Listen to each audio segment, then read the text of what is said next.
Hey everyone, welcome back to my channel. আজকে তোমাদের সাথে শেয়ার করছি আরেকটা মিনি ব্লগটা এখান থেকে শুরু করার কারণ আমার খুব দেরি হয়ে গেছিলো। আর এই যে আমার ফুল লুক, তাড়াতাড়ি করে রেডি হয়ে আমরা বেরিয়ে গেছিলাম। আমার গলার অবস্থা খুব খারাপ, একটু অ্যাডজাস্ট করে নিও।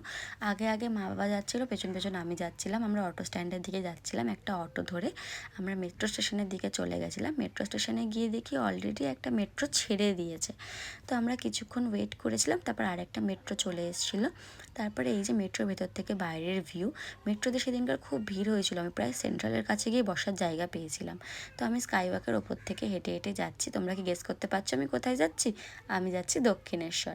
দক্ষিণেশ্বরে ঢুকে যেন মনটা একদম শান্ত হয়ে যায়। এত ভালো পরিবেশ না, মন এমনিই জড়িয়ে যায়। তারপরে এই হনুমানগুলোকে দেখছিলাম, ছোট ছোট হনুমান, বড় বড়ও ছিল।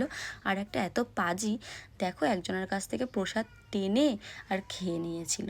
এই যে এই ভিডিওটা, তারপর আমি ভিডিও বন্ধ করে দিয়েছিলাম, কারণ আমার ফোনটা যদি নিয়ে নিত। তারপর আমি পুজো দিতে গেলাম।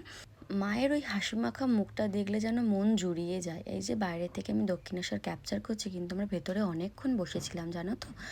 মায়ের কাছ থেকে যেন আসতে ইচ্ছা করছিল না। তারপর রানী রাসমণির একটু মূর্তি দর্শন করলাম, তারপর আমরা গঙ্গার দিকে চলে গেছিলাম। দক্ষিণেশ্বরে আসলে যেন বাড়ি আসতে ইচ্ছাই করে না, মনে এখানেই থাকি। কী যে পরিবেশ, এটা তোমাদেরকে বলে বোঝানো যাবে না। তারপরে আমি একটু ভিডিও করছিলাম আমার একার একা, তাই মা বাবা বলছে, কিরে আমাদেরকে ভিডিওতে নিবি না, একা একাই করছিস। তাই তোমাদেরকে তারাও টাটা করে দিল। আজকের মতো এইটুকু।